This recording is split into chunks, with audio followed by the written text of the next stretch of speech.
what's going on? This is Brian Pickowicz, and today I'm going to give you 10 points to help you be more consistent with your nutrition. And so nutrition is the aspect of weight loss and fitness I think that so many of us are challenged with, whether it's sticking to our calories, whether it's being mindful with our nutrition, whether it's just understanding what we need to put into our bodies and having a plan for when things go awry or when we have to eat out with friends or we're on the go and we need fuel. Nutrition is the thing that I find for myself and for so many of my clients is a real challenge, and more so than the working out, more so than moving our bodies. And that's why today we're going to dive into some different points that will help you be more consistent with your nutrition so that you can reach your fitness and lifestyle goals. And so we dive into these different points. These are points that I have used in my life. These are points that I've seen with my clients. These are points that I've helped my clients with. And what I want to say to you as you're listening to this and tuning in is that whatever stands out, whatever you feel like is the most helpful for you, latch on and utilize, because there's going to be different points that might be helpful for you. There might be points for other people.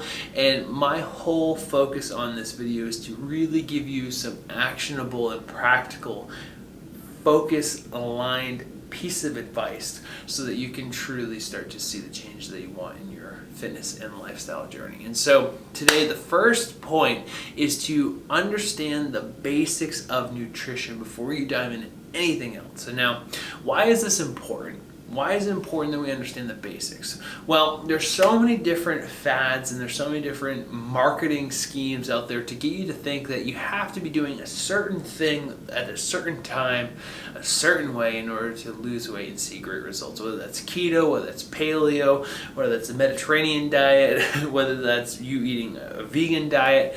And although there's obviously different benefits to different lifestyle changes like that, those diets don't actually equate to better weight loss. And the thing is, when we talk about weight loss, we talk about seeing our bodies change, or we're just talking about being in a more healthy, vibrant position overall. It really comes down to how much of the food that we're eating. How much are we eating? What are we actually getting from the food? And if we understand those points of focus, then it's a lot easier for us to remove the drama and stress from eating healthier. It's like if you are someone who is deciding to eat a healthy diet and you want to say, okay, I'm going to shift to mostly whole foods. I'm going to be more of a paleo diet. And then you have someone who says, oh, well, you need to stop eating meat because meat's bad for you because they watched Game Changers Netflix documentary. It's like, but if that person was just eating mostly processed, sugary garbage, they shifted this and they're eating healthier. And it's not about creating judgments, it's about creating understanding of what they're actually putting in their body.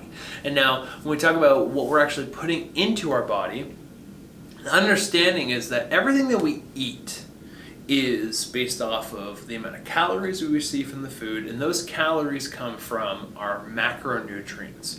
So each macronutrient, whether it's carbohydrates, fats, protein, and although alcohol isn't a macronutrient, we do receive calories from it, gives us a certain amount of calories per gram. So carbohydrates and protein give us 4 calories per gram, fats give us 9 calories per gram, and then alcohol gives us 7 calories per gram. Now, why is that important? It's important because if you're trying to lose weight and you want to see your body change, then you have to eat at a calorie deficit, meaning you have to eat less calories than what your body needs in order to maintain homeostasis. And so when you put a calorie deficit in, maybe it's 200 calories, maybe you need to eat 2,000 calories and you ate 1,800 calories, then all you have to do is figure out how much you have to eat in order to reach that goal. Now, why certain diets work is because they almost create a certain calorie deficit for you automatically. If we think about ketogenic dieting, you're eating fats, mostly fats, a little bit of protein, almost no carbohydrates. And if you're in a normal diet already, let's say that you're someone who's eating a moderate diet, you eat on the go, the average American diet, you have a lot of carbohydrates in your diet. You have a lot of breads, pastas, you have a lot of fruit, you have a lot of sweets, you have all these different things that automatically go by the wayside when you start doing keto. So it's no wonder why you drop so much weight. You've cut out a massive amount of where you're getting your fuel from. And now the point of focus is that you can still gain weight on keto. If you're eating way too many fats, then you're going to gain weight. If you're eating too much food, you're going to gain weight. And so when we start to see, okay, if I'm eating chicken, I'm getting mostly fat, or mostly protein and a little bit of fats. Okay, so how much do I need to eat in order to reach my protein goals? Okay, so that allows you to actually remove the stress from thinking that you have to be on a certain diet. Because, for instance, if you decide to go out to eat at a restaurant and you have one piece of bread, okay, well, that bread might have 150 calories, a little bit of carbohydrates. It's not the end of the day. It's not the end of the world.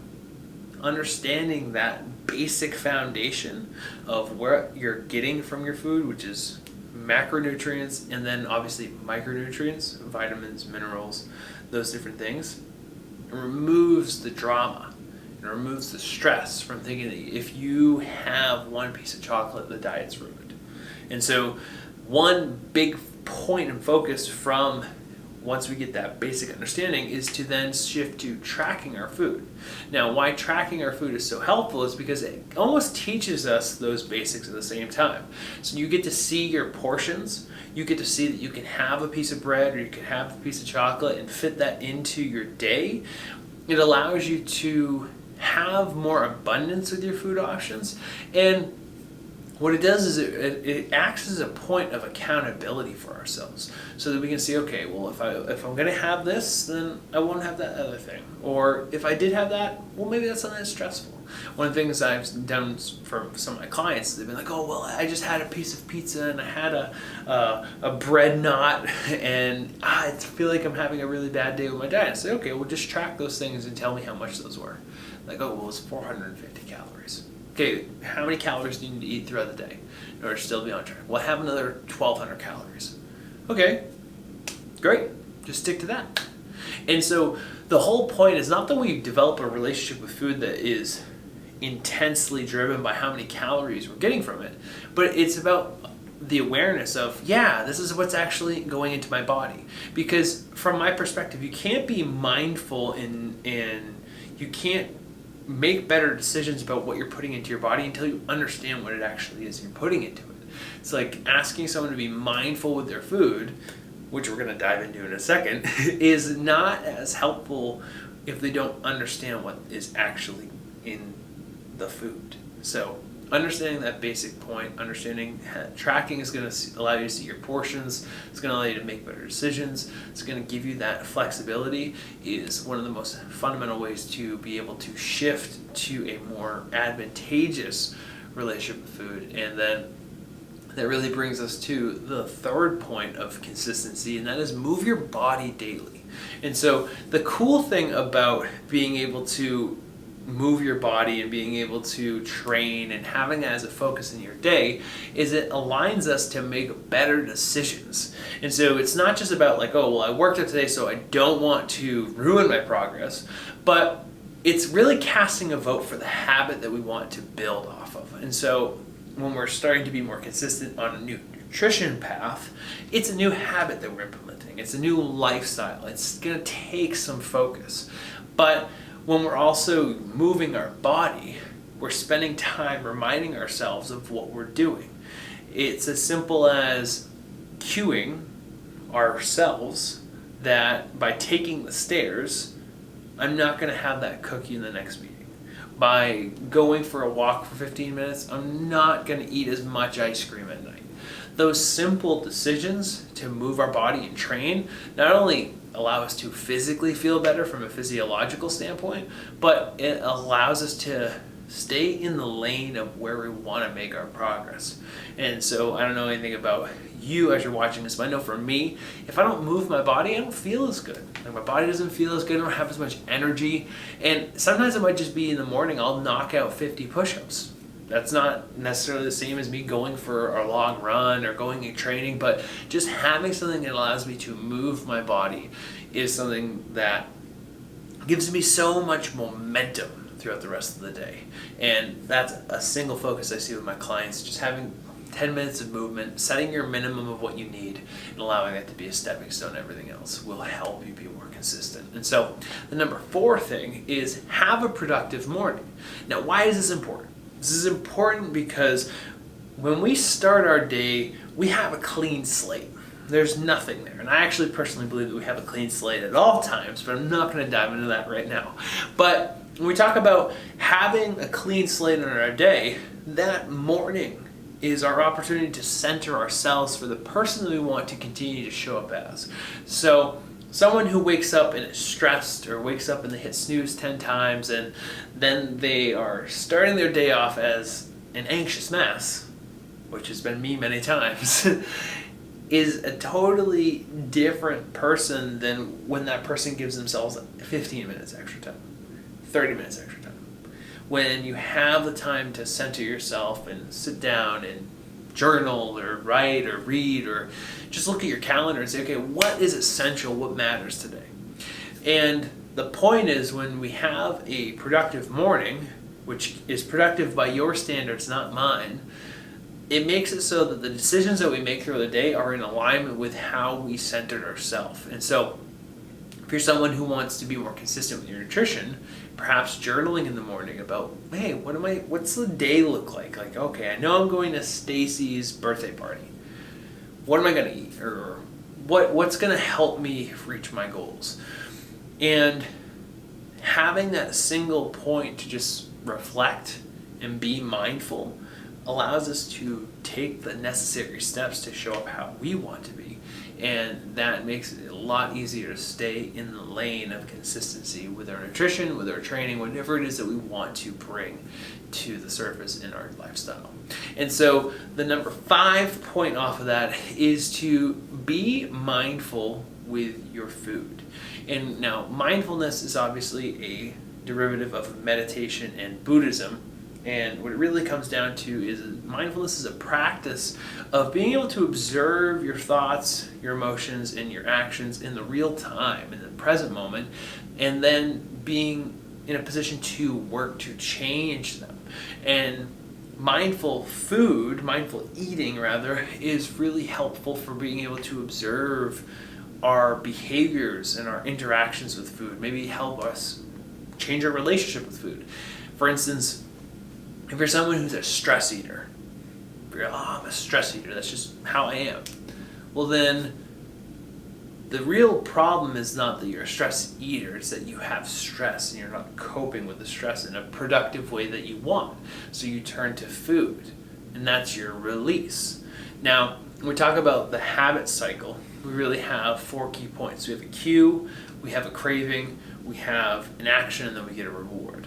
And so the cue is stress. The craving is to get rid of the stress or go to food, and then all we have to do is change the action, and then we can have a new reward. We have the relief from stress. From my perspective, if you're mindful and you implement mindful techniques, which is as simple as getting curious, asking yourself, hey, do I actually want this chocolate? What's triggering me to feel like I have to have this chocolate? What's the motivation right now? What is the next thing that I'm drawn to because of the way that I'm feeling right now? If we can address that and go from a position of curiosity into then action, then it makes it so that we don't have to have all the guilt of just moving throughout the day. Because a lot of our nutrition choices are mindless because we have these habits that we've built up for years and years and years. So to be able to step away from them and say, okay, what's going on? Like, am I actually hungry? What's my body feel like? Creating that pause and being able to then be in a position with our food where we're actually enjoying it, celebrating it, chewing it. A part of mindful eating is to sit down, be present with our food, enjoy it, and then move forward. I have a quote that I say, so if we have 5 cookies, the only cookies we really enjoy are 1 and 5. 2, 3, 4 are just working our way to the next cookie. And I think that's the absolute truth.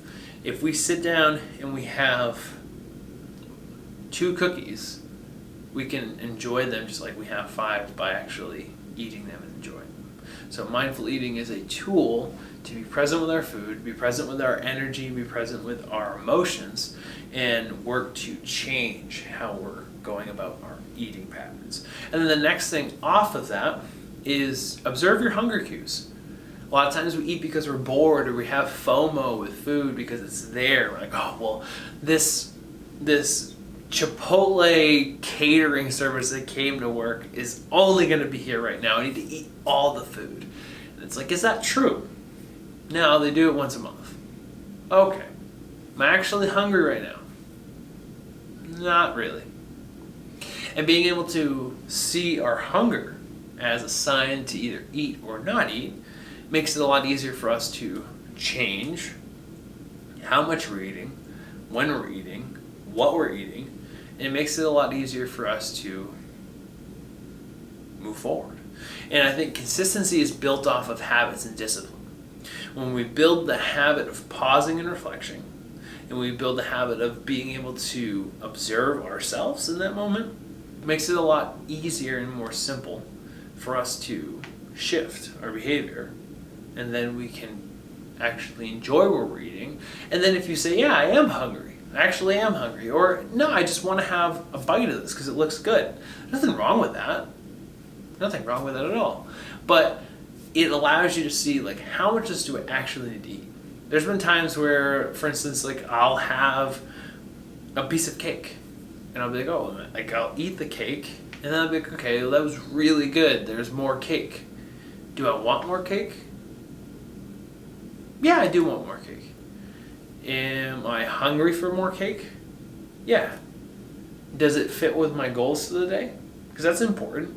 It's important that you reach your goal. I don't understand the philosophy that you have to be mindful only and only focus on caring about your internal dialogue, internal world, and you can't want to change your external. I just don't understand that. I don't agree with that. So there's nothing wrong with you saying, like, oh, I'm hungry, but there's cake here. Do I want another piece of cake? Oh, well, will that help me reach my goal? No, it won't. Okay, well, then I'm going to have something else. Okay, then you made a really mindful choice, and that works. And so being able to observe your hunger cues can lead you in whatever direction is best, but it gives you the freedom to actually make that choice for yourself. And now, this next one might be controversial, but change your circle and change your environment. So for me, I used to hang around a bunch of people who were drinking all the time, who didn't have healthy eating habits, and they didn't foster the support that I needed in order to reach my goals when I was competing in bodybuilding. And so I stopped hanging out with those people. It wasn't in alignment for me anymore. And there's nothing wrong with that. There's nothing wrong with leaving a toxic environment or leaving an environment that just isn't productive for you. It's not that it's toxic, it's just not necessarily what you need right now. And now, does that mean you cut people out of your life? That's your choice, and that's 110% about what is best for you in that moment. But from my perspective, it's reducing some in order to add others. And so if you want to make healthier choices, then surround yourself with people who are making healthy choices. And that might be as simple as deleting all the bad things you have on your social media off your page and then adding new ones. You can upgrade your circle by just surrounding yourself with people who are posting more positive content. You can upgrade your circle by going to a different restaurant once in a while. You can do so many different things that aren't necessarily being aggressive and cutting people out by just observing what you want to attract into your life. And that simple decision to upgrade your circle is going to allow you to not just make healthier choices, but it's going to allow you to make the choices that you want for your lifestyle. And so if someone's not making habits and patterns that are fostering helpful behavior for you, you owe it to yourself to make that next step and decide, is this a productive environment for me? Is this productive for me to be here in this moment? You know, I find that when we start to ask ourselves these questions, the right people come into our lives. I know for me, there's been plenty of times where I've needed mentors or I've needed different friends because I was craving someone else to help me either get to the next level or just feel that connection. And those people have stepped in once other people remove themselves. And so I think that's a really important thing to focus on in this moment too. And so the next point is focus on improving preventative disciplines. What does that mean? So there's 3 different points of discipline that I like to coach people up on. The first is preventative, the next is restorative, and then there is corrective disciplines. The first thing we're going to really talk about, and the only thing we're going to focus on here, is implementing preventative disciplines. So for instance, if you are a person who loves to eat sweets, then just don't buy them. Doesn't mean you can't have them, but don't buy them. Personally, I love sweets. I love ice cream, I love cookies. I will eat cookies all the time. I love donuts. Nothing wrong with it. Nothing wrong with it at all. But I don't keep them in my house. The reason why I don't keep them in my house is because I know that if they're there, it's harder for me to stay on the path of being consistent with my goals. So if I want to have a donut, I go and get a donut. I don't get a bag of donuts. I don't get a box of donuts. If I want to have a cookie, I will go get a cookie. But I don't keep Oreos or Chips Ahoy's in my house. And if I am going to, I keep small packets. That's another preventative discipline. Instead of getting a whole box of cereal, I'll get the boxes, the small little boxes or the small little cups. Makes it a lot easier for me to be disciplined. So I'm not saying you have to do that exactly, but if you have M&Ms on your desk at work and you keep eating M&Ms, then put the M&Ms somewhere else. Or take the M&Ms out of the jar and then put them in another cup so you don't eat them. Find some way to improve your preventative disciplines so that you can create barriers to poor performance. So you can create barriers for you to not fall off the path and to be in a more consistent place with your nutrition and your goals. So we have 2 more points. The next point is hire a coach or a trainer. Now I do not say this because I am a trainer and I am a coach. I say this because if you invest in yourself, which I've done before, done many times, when you invest in yourself, you're declaring what you actually want to go after.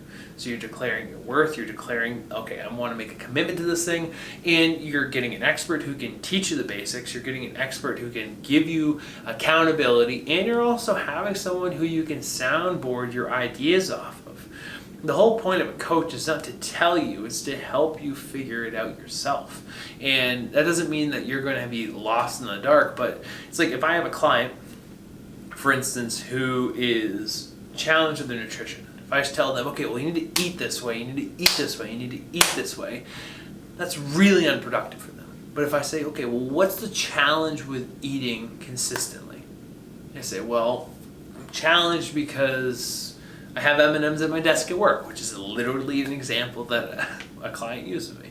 Okay, well, so what would be a better strategy for you to not eat the M&Ms? Okay, well, I would do this, I would do that. And it helps them actually think through their problems and think through what's going on for them so that they can make better choices on their own.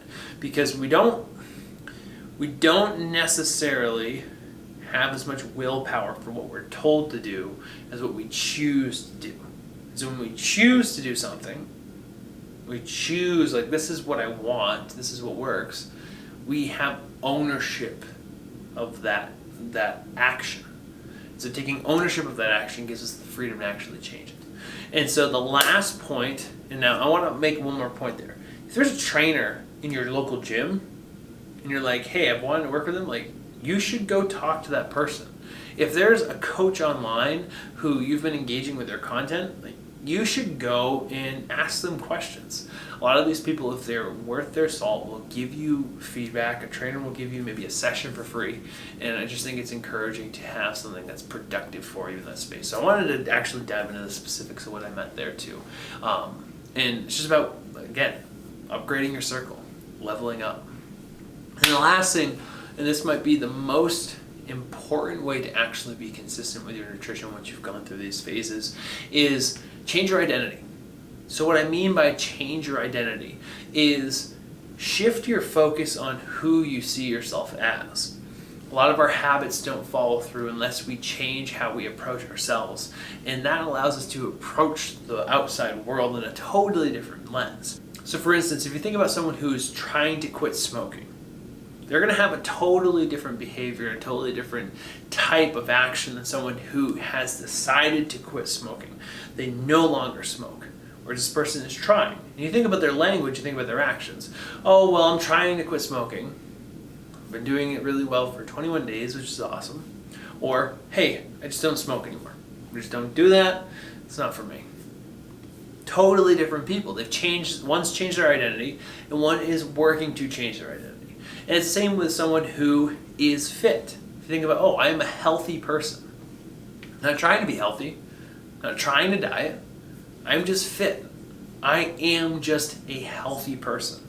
When we use our language and we use our identity as something that we can attach different things to, it gives us a belief that we can move forward with that identity.